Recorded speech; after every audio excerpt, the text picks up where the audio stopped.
दोस्तों, बचपन में आपने भी शक्कर यानी कि चीनी को चुरा कर तो खाया ही होगा, क्योंकि ये है ही ऐसी चीज।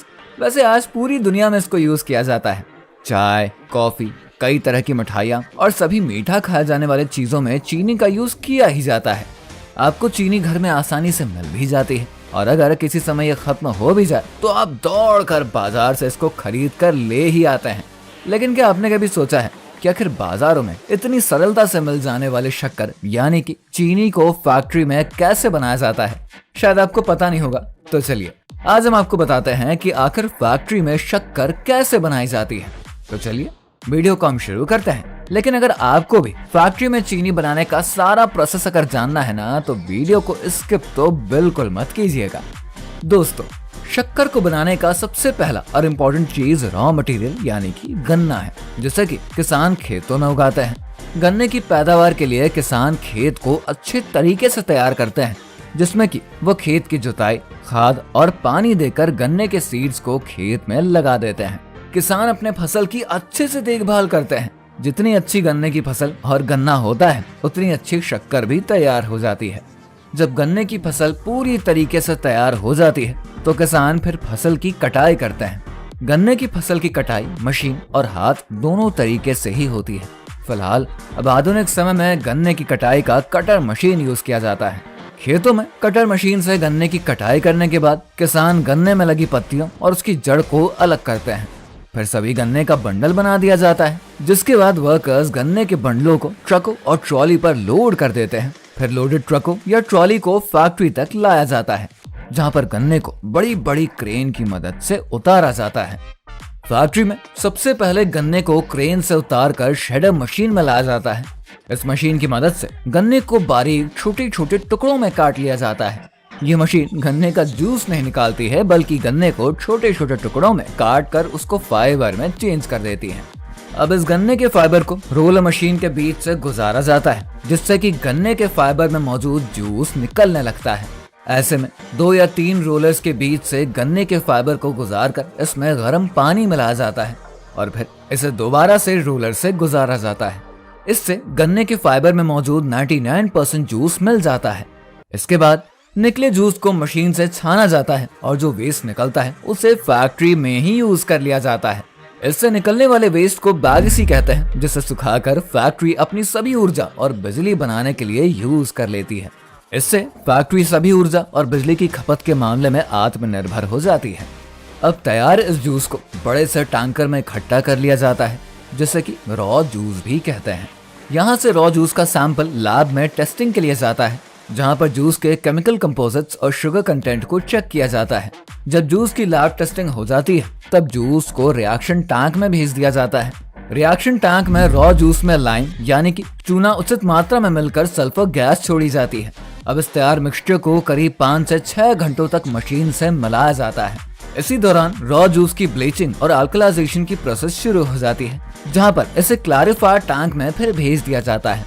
क्लैरिफायर टैंक में रॉ जूस को भरकर छोड़ देते हैं, जिससे कि जूस में मौजूद गंदगी कुछ समय बाद नीचे बैठ जाती है और हमें सेडिमेंट्स के रूप में साफ पीला जूस ऊपर मिल जाता है। अब इस साफ पीले जूस को कचरे से निकालकर इवेपोरेटर्स में भेज दिया जाता है। यहाँ पर इसे तब तक उबाला जाता है जब तक एक गाढ़ा सिरप नहीं बन जाता। जब गाढ़ा सिरप बनकर तैयार हो जाता है, तब फिर से प्रोसेसिंग टैंक में भेज दिया जाता है। प्रोसेसिंग टैंक में इस गाढ़े सिरप को गर्म किया जाता है। फिर इसमें पहले से बनी हुई चीनी के दाने डालकर इसको फिर ठंडा कर लिया जाता है। सिरप के ठंडा होने के बाद बाकी सिरप भी शुगर क्रिस्टल के दाने के ही रूप में जम जाते हैं। अब इस जमी हुई शुगर क्रिस्टल को लैब में टेस्टिंग के लिए फिर भेजा जाएगा, जहाँ पर यह चेक किया जाता है कि शुगर क्रिस्टल अच्छे से जम रही है या फिर नहीं। जब शुगर क्रिस्टल की टेस्टिंग हो जाती है और ये जब अच्छे से ठंडा हो जाता है ना, तब इसमें 2 चीजें निकलती है। एक शक्कर यानी कि शुगर क्रिस्टल और दूसरा मोलासिस, जो कि गुड़ की तरह दिखने वाला लिक्विड होता है, लेकिन ये गुड़ नहीं होता है। इसके बाद इस सिरप को सीरीज में लगी हुई कॉन्ट्रीफ्यूज मशीन में डाल दिया जाता है। ये मशीन 1 मिनट में लगभग 1000 से 2000 बार घूमती है।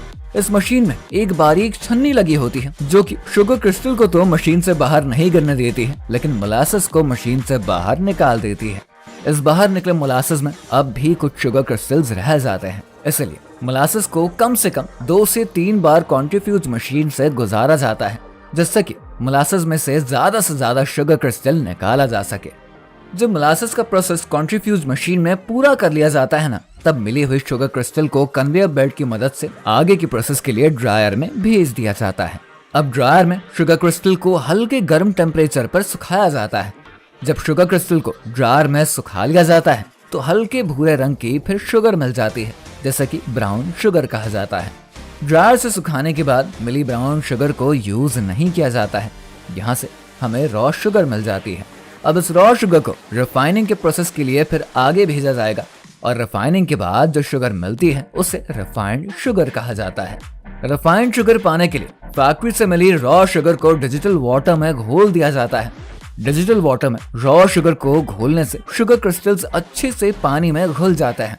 जब रॉ शुगर डिजिटल वाटर में अच्छे से घुल जाता है ना, तब उस घोल को आगे सैंड एंड ग्रेवल फिल्टर में फिर भेज दिया जाता है।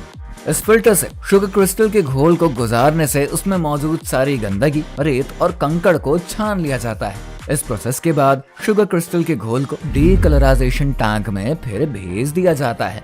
इस टैंक में शुगर को सफेद करने का प्रोसेस अब शुरू हो जाता है। यहाँ से निकलने वाली शुगर जैसा कि हम अपने घरों में यूज करते हैं ना, वैसे ही हमको सफेद कलर की ही मिलती है। इंडिया की फैक्ट्रियों में शुगर क्रिस्टल के दानों को डबल सल्फोटेशन मेथड से साफ किया जाता है, जो कि एक सस्ता और शाकाहारी तरीका है। शुगर क्रिस्टल को सल्फर डाइऑक्साइड के साथ प्रोसेस कराकर जब उसे सफेद कलर दे दिया जाता है तो फिर कुछ सल्फर शक्कर में रह जाती है, जो कि हमारे लिए हानिकारक होती है। इसलिए अब शक्कर में मौजूद सल्फर को निकालने के लिए, यानी कि चीनी को सल्फर फ्री बनाने के लिए एक्टिवेटेड कार्बन से इसको प्रोसेस किया जाता है। इस प्रोसेस में डीक्लेराइजेशन टैंक में छने हुए घोल में सल्फर डाइऑक्साइड या फिर एक्टिवेटेड कार्बन को मिक्स किया जाता है, जो कि सारे कलर को एब्जॉर्ब कर लेती है और एक साफ लिक्विड तैयार हो जाता है। अब इस लिक्विड को वैक्यूम इवेपोरेटर्स में फिर भेज दिया जाता है, जहां पर इसे दोबारा से जमाया जाता है।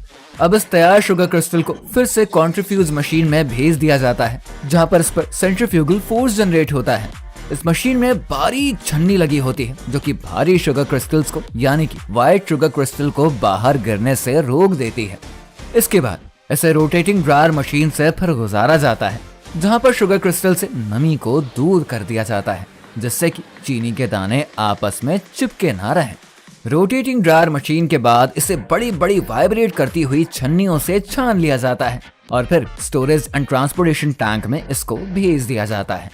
अब एक ऑटो फिलिंग मशीन से प्लास्टिक की बोरियों में शक्कर यानी कि चीनी को भरकर बोरी के ऊपरी सिरे को मशीन से सील पैक कर दिया जाता है, जिसके बाद इसे आगे फिर ट्रांसपोर्ट किया जाता है। दोस्तों, तो ऐसे बनती है फैक्ट्री में शक्कर यानी कि चीनी, जिसे हम अपने घरों में यूज करते हैं। अगर आपको अभी भी इसके बारे में कोई जानकारी नहीं समझ आई है तो हमें कमेंट करके जरूर बताइए।